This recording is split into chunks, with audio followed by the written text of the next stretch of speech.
International Media TV. Television that listens to you. Hi, I'm Johnnie Burrell. Welcome to the program.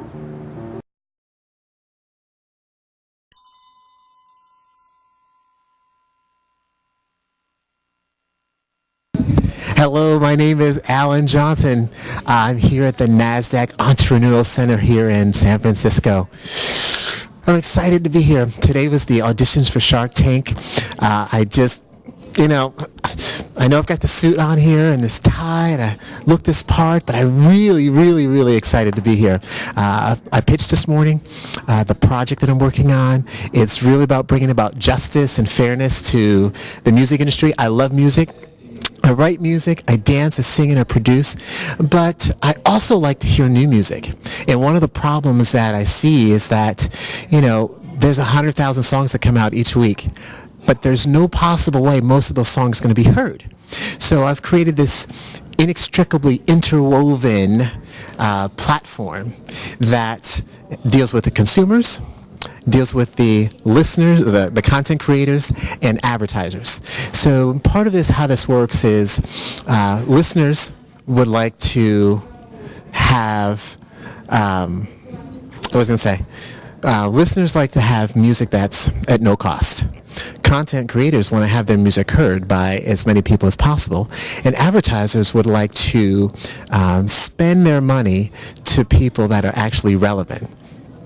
Today was such a great day. I really enjoyed pitching. The staff at Shark Tank gave me more than ample time to communicate this platform and a little bit more beyond 2 minutes. This experience is just something that if you really are an entrepreneur, you really absolutely need to do things like this, because there's so much that you can learn from the people that, you just have to do it. I'm really thankful that I've had the opportunity. I got the email and I replied, and here I am today, 6 days later. Who knows what's going to happen soon. But anyway, there we go, Alan Johnson, and we're at the Nasdaq Entrepreneurial Center in San Francisco.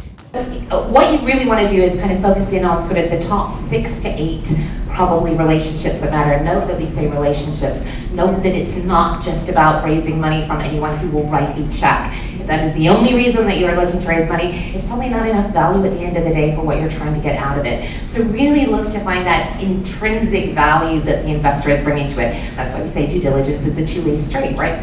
So anyway, on the reverse engineering, how do you do that? Well, you could start with a couple of really practical things. I think it is looking at who's funding companies that you're hoping to potentially grow up to be like. See which investors are in your sector of coverage. See who's funding in your location. A lot of angel investors are very geocentric, which means that they like to fund in their own backyard. So as awesome as an angel group may be in Atlanta, if you're not necessarily from Atlanta, it's going to be very hard to get a meeting with them to get them excited. Hi, my name is Natalia Karpenko. I'm a founder and COO of Enable Talk. And we are at Shark Tanks today. I did a pitch and I was so nervous before, but as soon as I walked in the room and I met sharks, I just knew that it's going to be a different experience, as never it's been before. So I pitched and I feel really positive and looking forward that Shark Tank's going to get back to us and fund our project. So what do? We addressing a problem of 70 million people in the world who speak sign language in a daily life.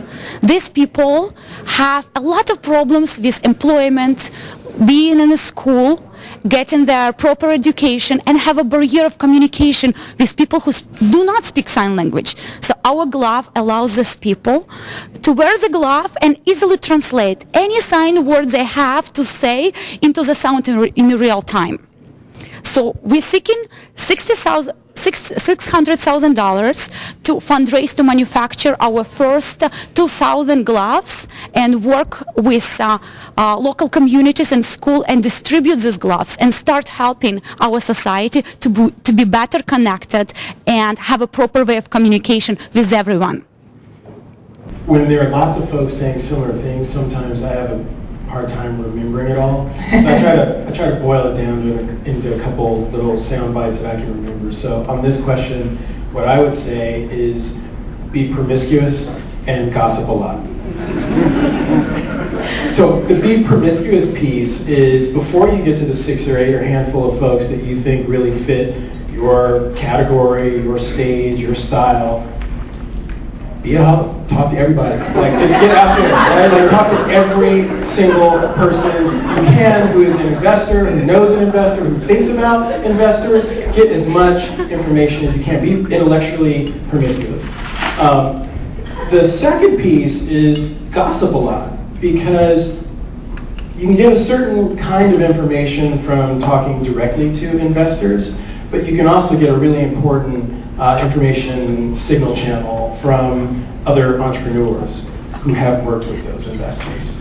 And gossip with them. What's it like when you call this guy at 10 o'clock at night and you're trying to hire your marketing VP?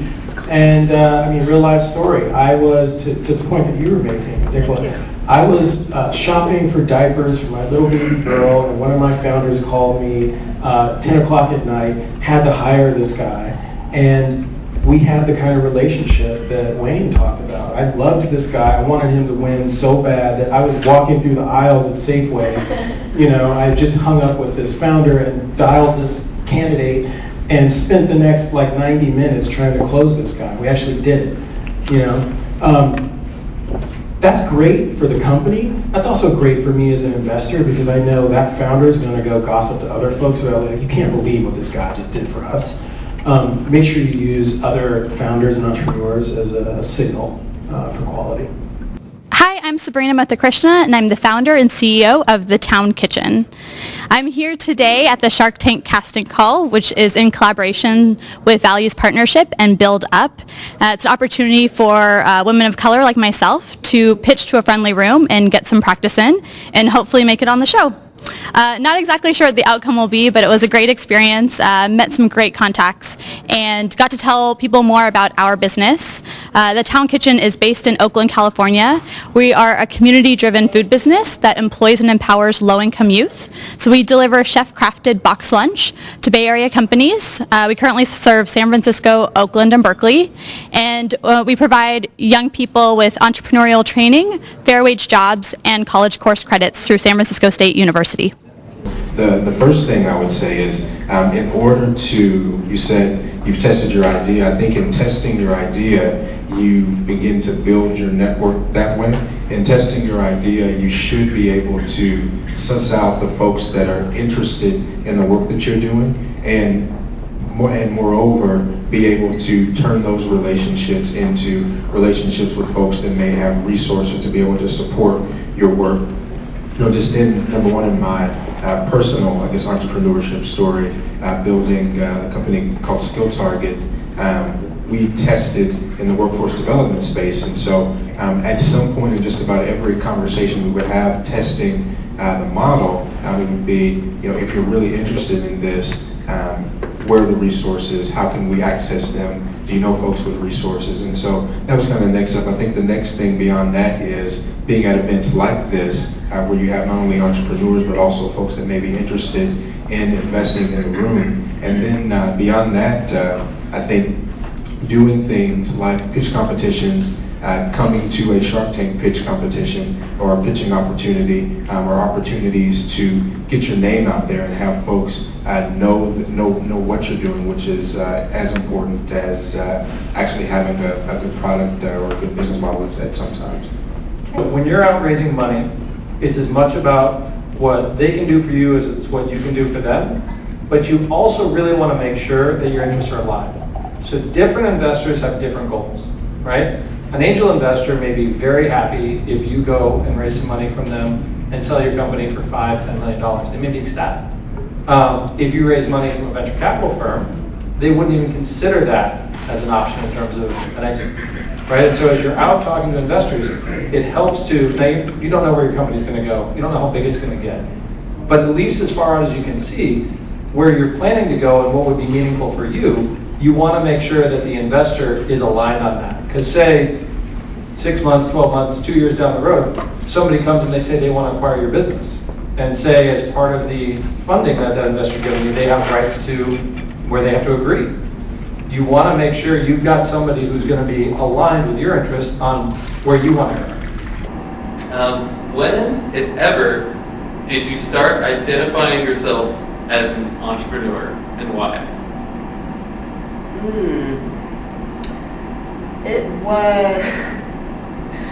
It was maybe about 14 years ago when I absolutely did not want to work at the job I was working.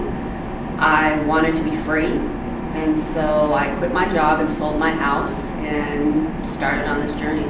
Wow, that's a big step. It was a very big step. Have there ever been times you thought about throwing in the towel? Like, what kept you going? Absolutely. I think about throwing in the towel a lot. It's a lot of work. And there are, whenever I decide to give up, I look at my son and know the type of life I want for the two of us.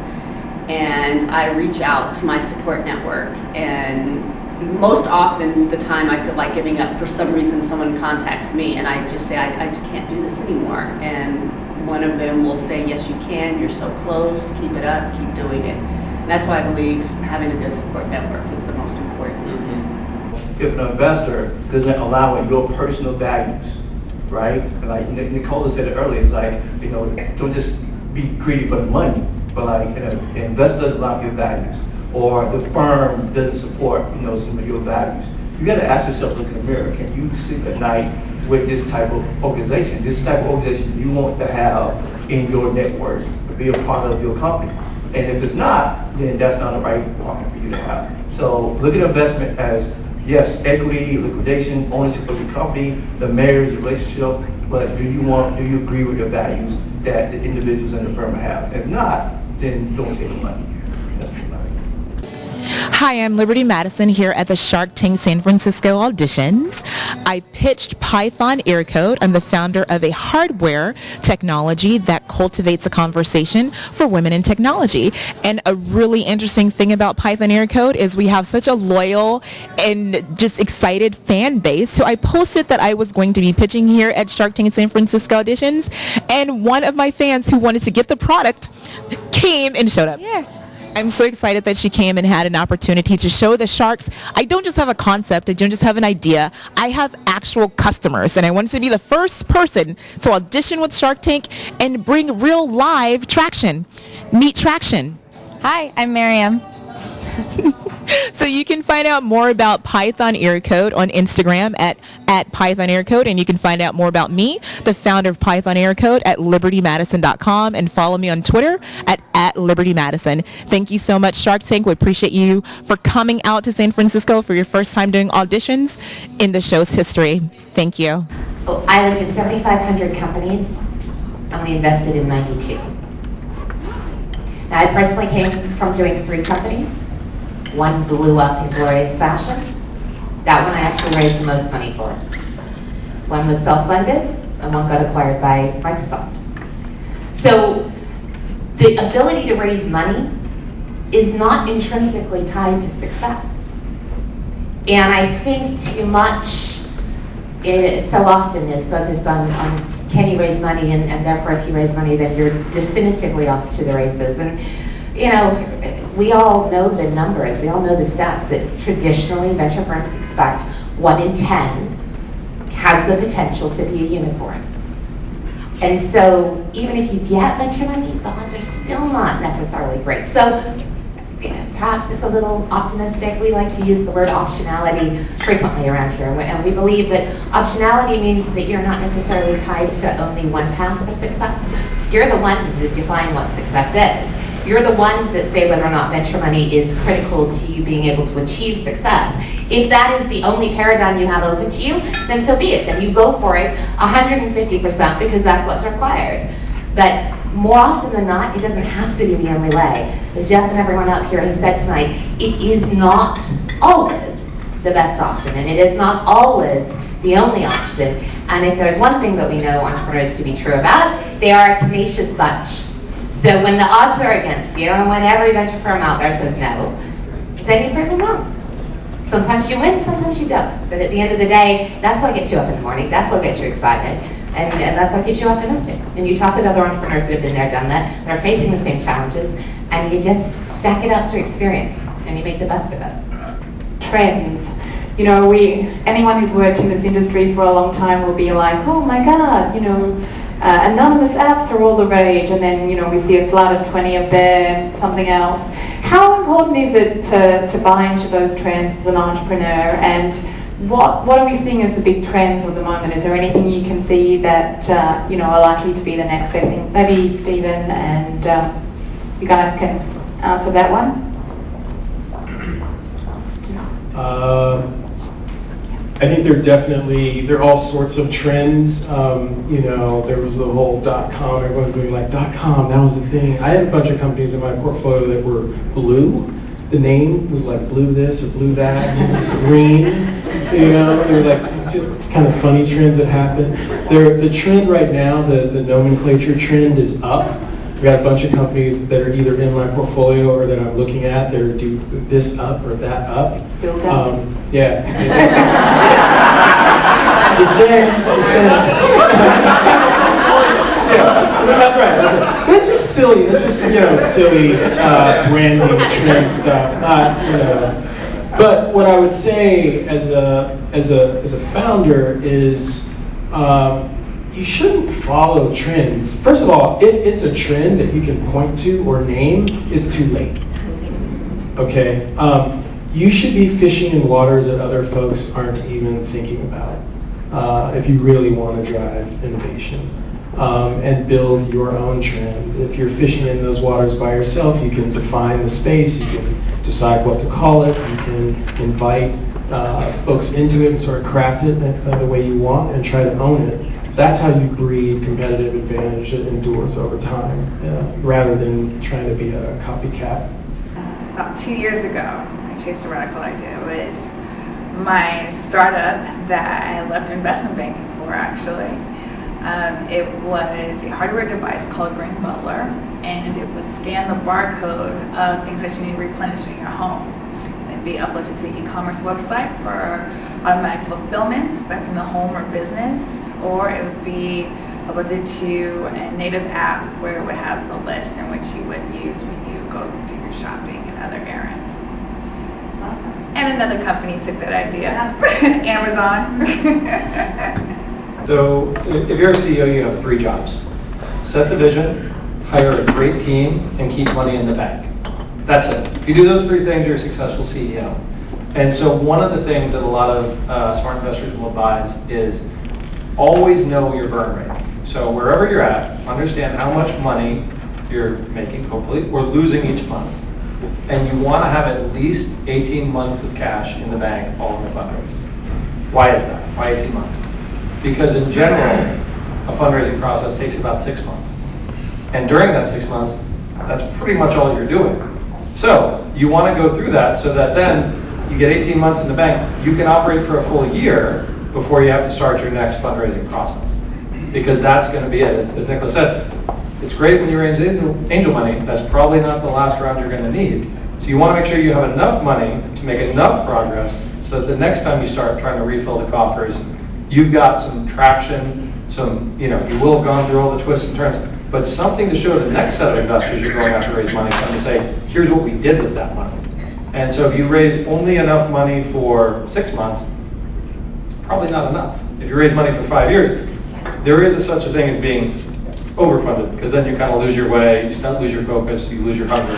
So that 18 month is kind of the magic mark of what you want to look for in terms of how much you want to raise and when you want to raise it. So anyone who's gone out to get investment knows that it can be a fairly demoralizing thing to do at times. So Brandon, you advise a lot of early startups. How many no's can it take before you get a yes? And how do you keep going? Well, so a lot. Very simply. Persistence, I think, is really key, because even if the mission of the investor or the angel group, etc., aligns with your personal mission and your personal values, even if the numbers make sense, if they don't want to move, if it's just not the right timing, then it just won't happen. And so it's honestly very similar to what people face in the job market.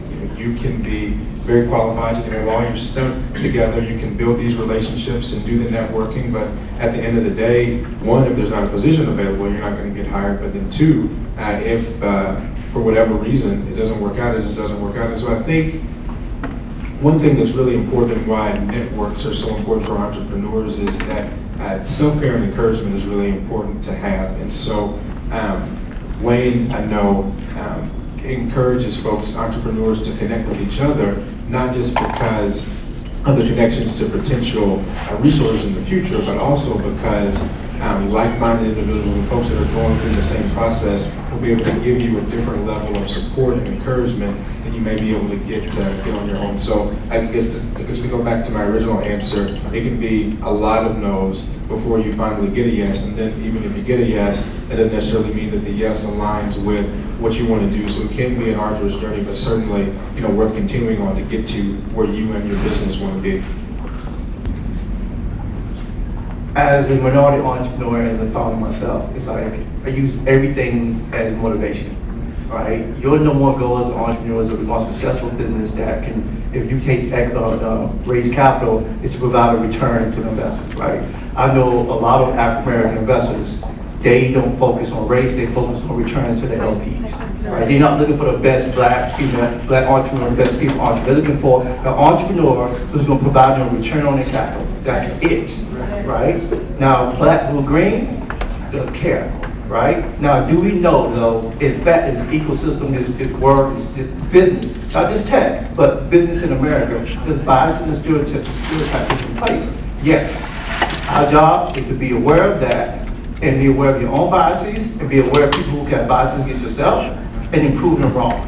And then people who have put you in a bubble, put you in a box, then you identify those, because it's a small network, people talk. And you go, and what I like to do is try to build, because we focus on this space. I find partners in companies that get it. I spend my energy on them in places like, as an entrepreneur, so we here, right? Places like y'all now, next door. Individuals like Brandon, Nicola, Jeff, Stephen. Partners who get it and work with those. And the ones who don't get it, why spend negative energy on that? Because that's not going to hurt. That's not good for you or your company, right? So focus on people who get it. We spend, and I think as a culture, I'm speaking as a black person here, we spend too much time on negatives. Yeah. Focus on the positives and work together, and customers that's going to pay for your business. So when you are going to pitch an investor, your numbers, because what trumps, my opinion, is what trumps fear of race in investments is fear of missing out on $1 of a deal that you're about to go be the next unicorn and go be the next Nasdaq. So be successful and find people that matter and want to work with you. Raising money sucks. It's hard slog, period.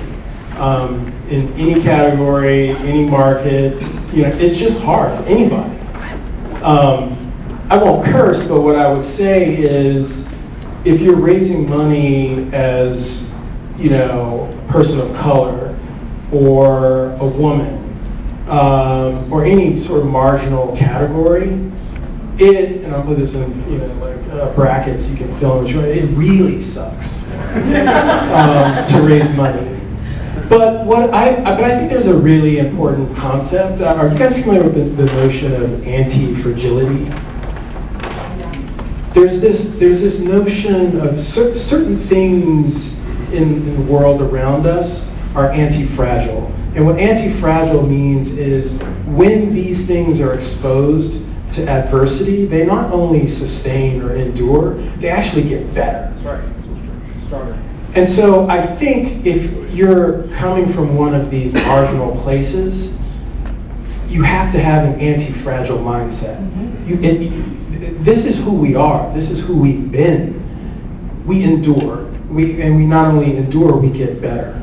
So you make more pitches. You go to more meetings. You take the insights of all the no's and all the slights and all the insults and all the, all the being ignored, all the assaults on your own dignity, And you incorporate that into the corpus of who you are and the commitment that you have to your business, the heart that you play for, not just for the dollars or the bragging rights, but truly being an entrepreneur. Why are you doing the thing that you're doing? And guess what? When you metabolize those things in that way, that turns into an advantage, and you become anti-fragile. And so what I would say to you is welcome that and embrace that and build that into who you are, because you can win.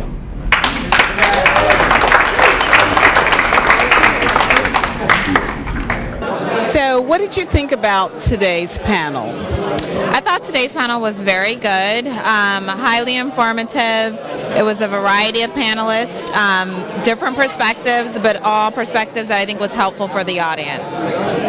Were you surprised by the diversity of the panel and the audience? I was not surprised. I know Wayne Sutton and his events tend to be pretty diverse. So I was not surprised by the diversity of the panel at all. It's actually right on point with what I would have expected from a build-up event. So what was the main information or main ingredient that you're taking away from this to cook up some great opportunities for yourself? Well, the key takeaways that I'll be leaving with tonight is one on just making sure that your business, your product is the best that it can be. And really understanding that you're in a better position when you do have some type of reserves, you do have some type of capital that you're working with before you're going out to VCs.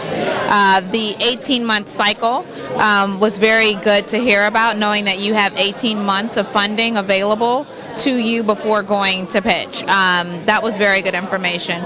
The second takeaway that I'll be leaving with tonight was with regard to entrepreneurship and just being African American and what that means, and the fact that investors are looking for the best investment possible.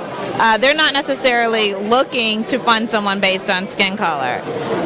For them, they want to be the investor that's getting to the next best thing first. And if you have the next best thing, then you're the one who gets funded. Thank you for your time. You're welcome. Stephen, you were really magnificent on that panel today, and a lot of your comments were kind of, as you said, counterintuitive.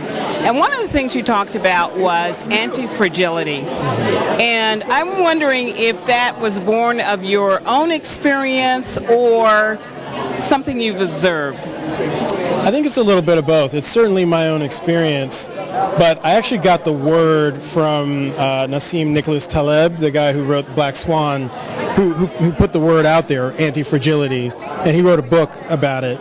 And that book really, I think, gave me a framework for the experience that I've had, and I think many of us have had, and this idea that when exposed to adversity, there are certain things that not only persist, but certain things get better, and I think about my mom and a bunch of black moms out there. I think about, veterans. I think about entrepreneurs, a bunch of categories of people, and also other things in the natural world that just get better under conditions of adversity. And so now there's a word for it. Okay. Basically, if it doesn't kill you, it makes you stronger. That's right. Great.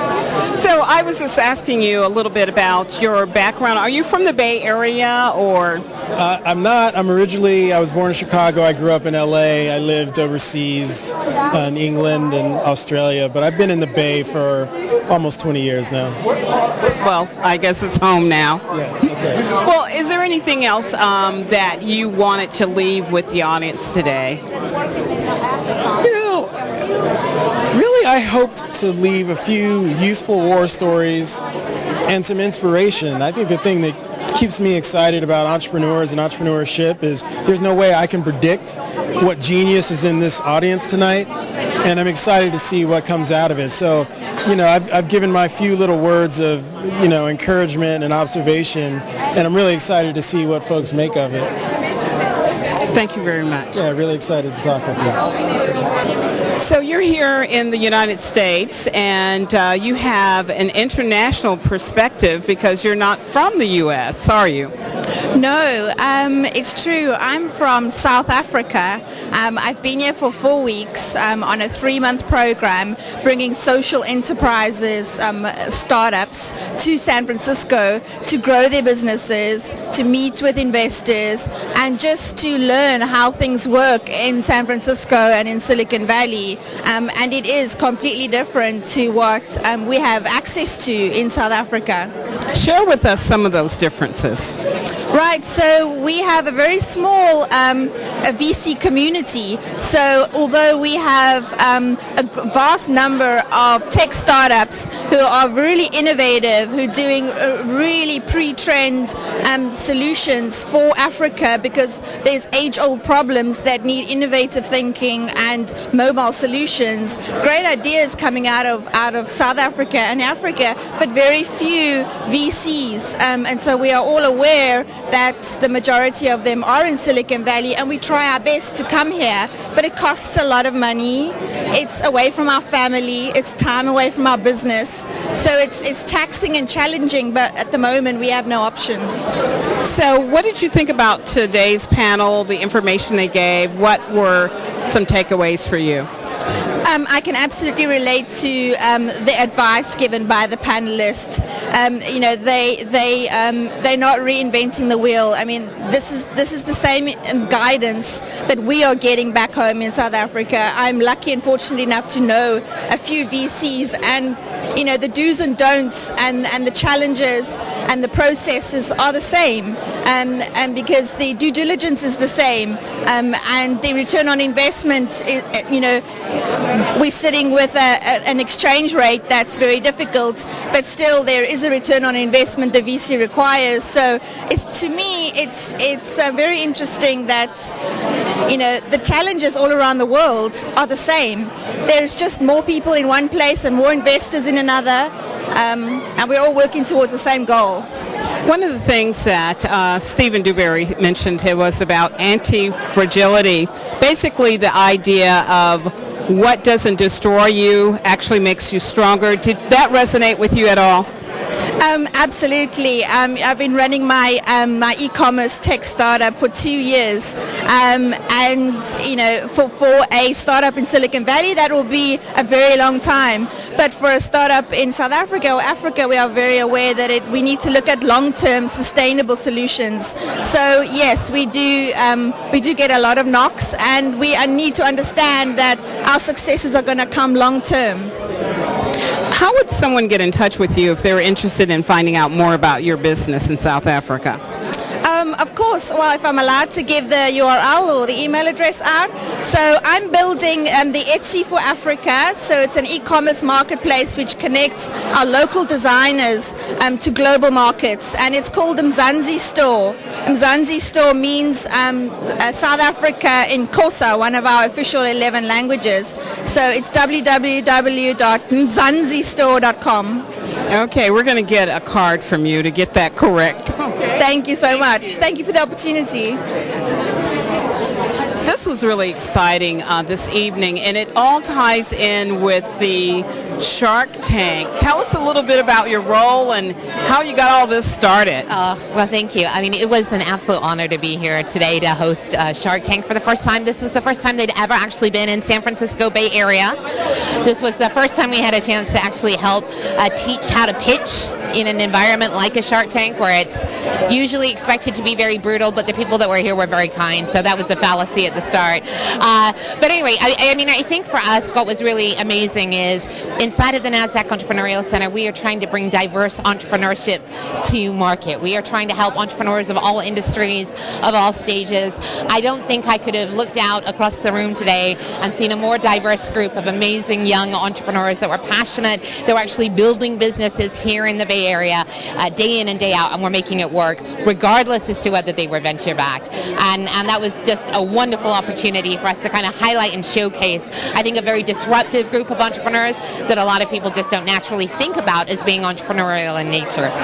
That's fabulous. Well, what about the people that did pitch? Yeah. Any assurances that they're going to actually be on the TV show? Tell us a little bit about that. So what I heard, and this is only passed directly from what I heard today, seventh season is obviously in process of being selected. But those that were actually pitching today will know by next week whether or not they're going to be invited to the next step. And the next step in the process is basically just having a chance to come back in. They'll be flown into LA. There's a deeper application process that they'll go through. But very exciting. I actually talked with the Shark talent afterwards, and they said they were incredibly impressed today, above and beyond what they thought was going to be possible here. So I think that says a lot about the entrepreneurs that we're building and a lot about the entrepreneurs that naturally sit inside of Silicon Valley, no matter the industry they're serving. Now, you just said something very key, the entrepreneurs that we are building. Yeah. How can people access this center and what you're doing here, Nicole? Yeah, so everything that we're building, as I keep using that phrase, we're building for entrepreneurs, completely pro bono to entrepreneurs. So we are taking zero costs associated for any of the workshops, classrooms, programs that are coming up here in the fall. 100% equity free, 100% cost free. It is really meant to be an inspiring place where people can come in and try to build something meaningful that gives back not just to this environment that we've all learned so much from, but also continues to contribute to the evolution of entrepreneurship.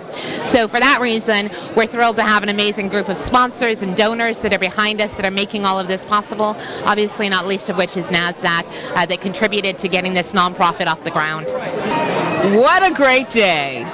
The Shark Tank TV tryouts right here in San Francisco. It's the first time it's ever happened. What a great opportunity for prospective entrepreneurs to find out if they have the chops for VC money. All of this happening right here at the Nasdaq Entrepreneurial Center. A lot of great activity, a lot of great energy, and a lot of great ideas I know are going to come forth. I'm wearing the Giants colors and, of course, winning colors, and it's been that kind of a day, a winning day. We want to thank Michael D. for Bay Area Registry for the great work that he did in helping to make this audience be as multicultural as it is, and it's just been really a great day. I learned a lot of things about people locally and internationally, and even picked up a word or phrase in Afrikaans, baya baya donkey, which means thank you very much. Thank you for listening.